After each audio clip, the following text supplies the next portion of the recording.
4 वेद, 18 पुराण और 6 शास्त्र, इन सब का जो सार है वो 108 उपनिषद है। उपनिषदों में क्या बताया गया है? सिर्फ उसमें किसी देवी देवता की बात नहीं की जाती उपनिषदों में। उपनिषद का मतलब है कि यानी कि आत्मा और परमात्मा, इसी दो चीज पर पूरा संबोधन होता है। उसमें एक शिष्य होता है, एक गुरु होता है। गुरु शिष्य प्रश्न करता है, गुरु उसको बताता है। मुंडको उपनिषद यानी कि सबसे महत्वपूर्ण मांडूक्य उपनिषद, 108 उपनिषदों में से मांडूक्य उपनिषद सबसे महत्वपूर्ण माना गया है। क्यों? क्योंकि उसमें ये बताया गया है कि जैसे 3 प्रकार की अवस्थाएं होती हैं। कौन कौन सी अवस्था? जागृत अवस्था, जिसमें अभी हम जाग रहे हैं, ऐसा लग रहा है नहीं जाग रहे हैं। दूसरा अवस्था स्वप्न अवस्था, रात में जब सोने जाते हैं तो सपने आते हैं बहुत सारे। तो तीसरी अवस्था सुसुप्ति यानी कि गहरी नींद की अवस्था। ये 3 प्रकार की अवस्थाओं में व्यक्ति विचरण करता रहता है। जब वो जागृत होता है तो जागृत से तादाद में हो जाता है, उसको लगता है जागृत ही सत्य है। जब वो सपना देखता है तो सोचता है ये सपना ही सच है। जागते समय ये जागृत जितना सत्य लगता है, स्वप्न के समय में स्वप्न की घटनाएं भी उतनी ही सत्य लगती हैं। और सुसुप्ति यानी कि गहरी नींद, उसका कुछ पता ही नहीं होता। एक और अवस्था होती है, उसको कहते हैं तुरीय अवस्था। तुरीय अवस्था चौथी अवस्था होती है। जब उसमें साधक प्रवेश करता है तो इन तीनों अवस्थाओं के साथ तादात्म्य नहीं बनता है। जब वो जाग रहा होता है तो उसको पता रहता है ये जागृति है। जब वो स्वप्न देखता है उस समय भी उसको पता है कि ये स्वप्न है। जब वो सुसुप्ति में गहरी नींद में होता है तो भी उसको पता चलता है कि ये गहरी नींद चल रही है अभी। तो अभ्यास से होता है ये सब। यौगिक 2 जगत, बाह्य जगत, एक अंतर जगत। जब व्यक्ति अंतर जगत में खोता है, अंतर जगत में डूबता है, तो बाह्य जगत की परिस्थितियां उसको बिल्कुल स्वप्न की तरह लगने लगती हैं।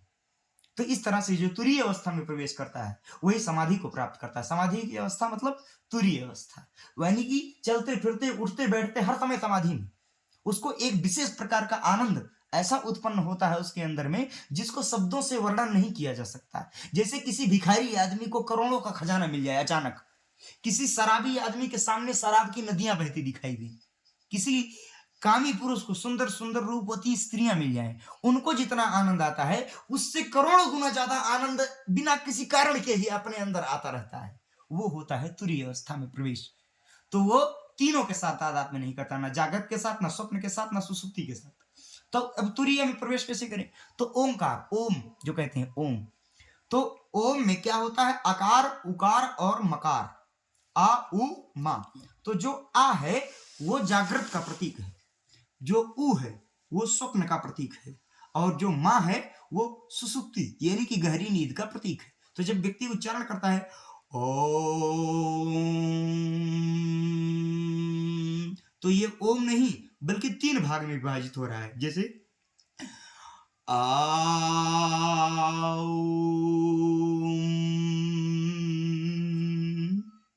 तो ये जागृत, जैसे आ शब्द निकले तो ये ध्यान करना चाहिए जागृत है, ऊ निकले तो ये भाव करना चाहिए ये स्वप्न है, और मां निकले तो सुसुप्ति का भाव करना चाहिए। तो बार बार इसका ध्यान करने से तो जो वो गुंजन होता है उसमें, तो उसमें वो उसको तुरीय मानना चाहिए। ओंकार का निरंतर अभ्यास तुरीय में पहुंचने का एक साधन होता है। तो ये है किसकी बातें? मांडूक्य उपनिषद की। मांडूक्य उपनिषद का यानी कि इस तथ्य को जो समझ लेता है वो समझ लीजिए भव बंधन और सभी प्रकार की चिंताओं से सदा सदा के लिए दुखों से मुक्त हो जाता है और हमेशा परम आनंद की अनुभूति करता है। इसलिए मैंने सुबह आप जब मिले थे तो आपको 2 ही चीजें बताई थी, एक हर्षण आनंद यानी कि हर्षण आनंद, एक अकारण आनंद जो बिना कारण के ही हो, क्योंकि आनंद ही आत्मा का स्वभाव है जी। तो हमेशा आत्मा आनंद में रहना चाहिए। ठीक है, कमरे में रह रहे हैं, लेकिन ये भी ठीक है कि आप कमरा नहीं है। यही उपनिषदों का सार है कि आप देह में रहते हो, ये बात सत्य है, लेकिन ये भी सत्य है कि आप देह नहीं हो, आत्मा हो। अब ये कहने की बात नहीं आत्मा हो, इसको व्यवहार में जीना पड़ता है, इसकी अनुभूति करनी पड़ती है। जब तक इसकी अनुभूति ना हो इस प्रकार से चिल्लाने से कोई फायदा नहीं है। आत्मा है, सारी क्रियाकलाप और सोच तो ऐसी ही है जैसे मनुष्य है, जैसे देह की होती है। आत्मा की ऐसी सोच विचार होती है, ऐसे थोड़ी है। देह के तल पर जी रहे हैं और बातें करते हैं आत्मा की, तो वो व्यर्थ है, उसकी अनुभूति होती है आत्मा। जब आत्मा अनुभूति हो जाती है उसी को कहते हैं आत्मबोध। एक उपनिषद हमारे शास्त्रों में और है, 108 उपनिषदों में से आत्मबोधोपनिषद, आत्मबोधो उपनिषद, यानी कि जब जीवात्मा को इसका बोध हो जाता है, अपनी आत्मा का बोध हो जाता है कि ये जो देह, ये संसार दिखाई दे रहा है, ये नश्वर है, अर्थात जैसे स्वप्न होता है उस तरह से है। और जो आत्मा का स्वभाव है, आत्मा का स्वप्न, ये जगत, आत्मा स्वप्न देख रही है तो ये जगत दिखाई दे रहा है। तो इसलिए आत्म भाव में जो व्यक्ति दृढ़ हो जाता है, फिर वो पूजा पाठ संसार का कुछ भी करे, भजन कीर्तन चाहे ना करे, वो परम आनंद में रहता है और उसको भगवत प्राप्ति हो चुकी होती है। लेकिन वो परमहंस एक अवस्था होती है।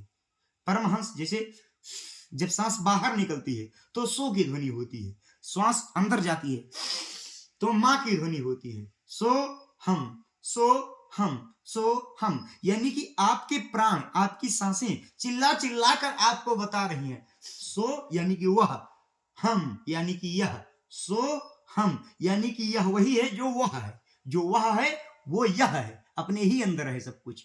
आपकी सांसें ही चिल्ला चिल्ला कर बताती हैं। हमारे सांसों को नियंत्रित कर लेने से, आत्मज्ञान के रास्ते में सांसों पर नियंत्रण पहला चरण होता है। हजारों सांस लेते हैं दिन भर में, लेकिन क्या एक भी सांस याद रहती है कि सांस चल रही है? नहीं रहती। 5 प्राण होते हैं, प्राण, अपान, समान, उदान और व्यान। ये जो प्राण साधारण सांस लेते हैं इसको कहते हैं प्राण। एक होता है उदान, उदान प्राण, प्राण जैसा ही होता है। वो कहाँ होता है? मूलाधार चक्र पे। मूलाधार चक्र कहाँ होता है? मल मूत्र छिद्रों का जो मध्य बीच का भाग होता है, वहां क्या होता है? मूलाधार चक्र। और वहां पर अपान वायु होती है। अपान वायु क्या करती है कि प्राण जब अपान के साथ सम होकर ऊपर उठता है और समान में स्थित होता है। समान कहाँ होता है? नाभि चक्र पे। समान क्या करता है? जो भी हम भोजन इत्यादि ग्रहण करते हैं उसकी जो पौष्टिक ऊर्जा है उसको सभी अंगों में वितरण करने का कार्य करता है, वो अंग प्रत्यंगों में। और जो अपान वायु होती है वो मल मूत्र को बाहर निकालने का काम करती है। मलमूत्र, पेशाब लग जाना, टट्टी लग जाना और पलके झपकना वगैरह, ये सब किससे संबंधित है? अपान वायु से। और समान वायु से ऊर्जा वितरण का कार्य। इस तरह से प्राण जब अपान के साथ सम होकर समान में स्थित होता है तो वहां से कुंडलिनी जागरण का योग बनता है। ये सब उच्च स्तरीय साधनाएं हैं योगियों की। तो जब ये प्राण अपान समान हो गया। तीसरा, प्राण अपान समान उदान। उदान होता है कंठ पे, और ये आध्यात्मिक शक्तियों का, ऊर्जा को ऊर्ध्वमुखी बनाने का कार्य करता है। हमारी जो शक्तियां होती हैं उसको ऊपर की तरफ स्थापित की जाती हैं। जो योगी लोग होते हैं अपने प्राण को समान से खींच कर और उदान में स्थित कर देते हैं, तो उनको जब चाहे वो तो सैकड़ों सैकड़ों हजारों हजारों साल तक जीवित रह सकते हैं। और जब यही उदान प्राण बाहर निकल जाता है मुंह से या नाक से, तो उसको कहते हैं व्यक्ति की मृत्यु हो गई। व्यक्ति की मृत्यु के पीछे का कारण उदान प्राण का शरीर से बाहर निकल जाना। उदान प्राण जब शरीर को बाहर ले जाता है तो वह आत्मा को बाहर लेकर निकल जाता है। और यही योगी लोग क्या करते हैं? उदान प्राण को खींचकर ब्रह्मरंध्र पे स्थापित कर देते हैं, आज्ञा चक्र पे स्थापित कर देते हैं। तो वो कई सैकड़ों हजारों साल तक समाधि में इसी प्रकार की मुद्रा में बैठे रह सकते हैं, उनको मृत्यु नहीं आती। तो ये प्राण उपनिषद का सार है। तो प्राणों पर नियंत्रण, यानी सांस आ रही है, सांस जा रही है, सांस आ रही है, सांस जा रही है। आपका मन नहीं शांत हो रहा है तो आप कुछ मत कीजिए, शांत चित्त होकर बैठ जाइए, अपनी सांसों को आता जाता हुआ देखना प्रारंभ कर दीजिए। कुछ ही समय में देखेंगे आपका मन पूरा शांत हो जाएगा। मात्र 10 से 15 मिनट, बस 10 से 15 मिनट खाली अपनी सांसों को देखिए।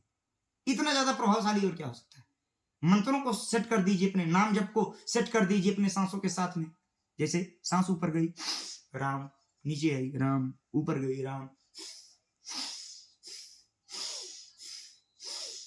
राधा राधा राधा राधा राधा राधा, जो भी आपका नाम जब प्रिय हो उसको सांसों के साथ में जोड़ दीजिए। और इस तरह से ये क्रिया योग का विषय बन जाता है। जब क्रिया योग, कोई मंत्र जब क्रिया योग से संबंधित हो जाता है तो उससे जुड़ी चमत्कार और घटनाएं उसको दिखाई देने लगती है। आप अपने शरीर के बाहर निकलकर अपने आप को देख सकते हैं। अपने बॉडी से बाहर निकलना, इसको आउट बॉडी एक्सपीरियंस कहते हैं, परिकाया प्रवेश। आप अपने शरीर से बाहर निकलकर बाहरी परिस्थितियों का अवलोकन करके फिर अपने शरीर में प्रवेश कर जाएं। ये उसी प्रकार से होता है जैसे कछुआ होता है, वो अपना सिर बाहर निकालता है और फिर अपने अंदर समेट लेता है। ठीक उसी प्रकार से साधक क्या करता है? अपने वास्तविक स्वरूप से कुछ समय के लिए बाहर आता है, जगत का अनुभव करता है और फिर अपने आप अंदर समेट लेता है। यही होता है एक साधक का और एक आत्मा और परमात्मा का मिलन का रहस्य, कि जो ये मान लेता है कि जो वह है वही यह है, लेकिन अंतर इतना है कि वो स्वतंत्र है, ये बधा है। अभी जगत से तादाद में, यानी कि जगत सत्य लग रहा है। जब जगत प्रकट होता है तब स्वरूप प्रकाशित नहीं होता, और जब स्वरूप प्रकाशित होता है तब जगत प्रकट नहीं होता है। जैसे मकड़ी अपना जाला बुनती है, स्वयं उसमें घूमती है, खेलती है और उसमें फंस जाती है, और बोध हो जाने पर मकड़ी उसी जाले को, स्वयं के जाले को खा जाती है और वो स्वतंत्र हो जाती है। इसी प्रकार से परमात्मा सृष्टि की रचना करता है, उसमें खेलता है और संहार करता है। सृष्टि रचना करता है, पालन करता है और संहार करता है। परमात्मा इसी प्रकार से जगत का खेल कर रहा है। दूसरा चीज, जब हम ये भाव करते हैं कि एकाकार यानी कि जुड़ने का, जब हमारे भीतर भाव आने लगता है तो देह से तादाद में टूटने लगता है। ये भाव आ जाता है कि मैं देह नहीं हूं। जब ये भाव आता है मैं देह नहीं हूं, तो फिर ये भी भाव आता है फिर मैं विचार भी नहीं हूं। ये जो विचार उत्पन्न हो रहे हैं इससे गहरा तल है वो मन, बुद्धि, चित्त और अहंकार। ये 4 तल होते हैं। इन 4 आयामों के पार करके तब आत्मा तक पहुंच बनती है। लेकिन अभी देह से ही तादाद में नहीं टूट पाता। देह से ही, अभी किसी ने पूछा भाई आप ये काम करोगे? हाँ, अब मैं ये करूंगा। कैसे पता मैं ये करूंगा? यानी कि अहंकार है, यानी कि वो कह रहा है कि मैं ही सब कुछ करता धरता हूं, मैं ये करूंगा, मैं वो करूंगा। कैसे पता? निर्धारित आपके लिए जो होगा वही करोगे ना, कि अपनी मर्जी से करोगे? तो दिन भर में हजारों झूठ बोल रहे हैं, कर्तापन यानी कि क्रेडिट ले रहे हैं। जितनी बार व्यक्ति कहता है अब मैं ये करूंगा, मैंने ये किया, मैंने वो किया, समझो उतनी बार उसका अहंकार बोल रहा है। तो मैं कुछ नहीं जानता क्या करूंगा, मैंने कभी कुछ भी नहीं किया। आप लोग कहते हैं महाराज जी आपने साइकिल से पूरा भारत भ्रमण कर लिया, और मैंने क्या भारत भ्रमण कर लिया? जो चल ही नहीं सकता वो यात्रा क्या करेगा? यानी कि मैं तो पैरों पर खड़ा भी नहीं हो सकता, इतनी भी सामर्थ्य नहीं। आत्मा तो चल भी नहीं सकती, आत्मा तो बोल भी नहीं सकती। आप हमसे पूछे खाना खाते हैं? नहीं, मैं खाना नहीं खाता। झूठ बोल रहे हैं भाई, तो बैठ के खा रहे थे। मैं कहाँ खा रहा था? वो तो शरीर खा रहा था, मन खा रहा था, विचार खा रहा था, मैं नहीं खा रहा। क्यों? क्योंकि जो मैं का स्वरूप है वो सच्चिदानंद है, सत्यचित आनंद स्वरूप है। यही उपनिषदों का सार, चारों वेदों का सार यही। पुराणों को माध्यम से उदाहरण देकर इन्हीं बातों को समझाया जाता है, और पूरी खिचड़ी बन जाती है। लोगों के समझ में बातें नहीं आती हैं और बिना सिर पैर वाली बात हो जाती है। तो डायरेक्ट उपनिषदों और वेदों को समझना कठिन होता है, इसलिए पुराणों के माध्यम से उसको उदाहरण दे देकर बताया जाता है। तो यही सत्य है कि आत्मा, ये ब्रह्म सत्यम जगन मिथ्या, ब्रह्म सत्यम जगन मिथ्या, यानी कि ब्रह्म ही सत्य है और ये जगत जो है ये मिथ्या है। जैसे स्वप्न देखते हैं तो स्वप्न की घटनाएं सत्य दिखती हैं, जागृत में जागृत की घटना सत्य दिखती है। तो ना तो स्वप्न सत्य है, ना जागृत सत्य है, और ना सुसुप्ति सत्य है, मात्र तुरीय सत्य है, अर्थात जो तो चौथी अवस्था होती है। अब हमको ऐसा अभ्यास करना चाहिए, जैसे जाग रहे हैं और स्वप्न देख रहे हैं और सो रहे हैं, तो तीनों को देखना चाहिए। ये हमारे सामने से तीनों घूम रहे हैं। जागृति आ गई, स्वप्न आ गया, सुसुप्ति आ गई, फिर जागृति आ गई, फिर स्वप्न आ गया, फिर सुसुप्ति आ गई, फिर जागृति आ गई, फिर स्वप्न आ गया, फिर सुसुप्ति आ गई। ऐसे ऐसे गोल गोल ये तीनों घूम रहा है, और मैं इनसे बंधा हुआ नहीं, मैं इनको देख रहा हूं अपनी आंखों के सामने से चलता हुआ। तो ये आत्मज्ञान होने पर ये होता है, तो उसको अनुभूति आ जाती है। बाकी अब चारों वेद कंठस्थ ही हो जाए तो भी कोई फायदा नहीं होने वाला है, जब तक कि इसका अनुभव न हो जाए। किसका?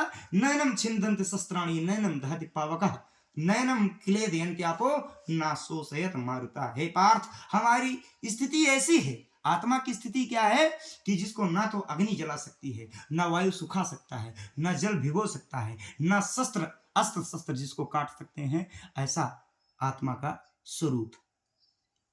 एको हम बहुश्यामी है।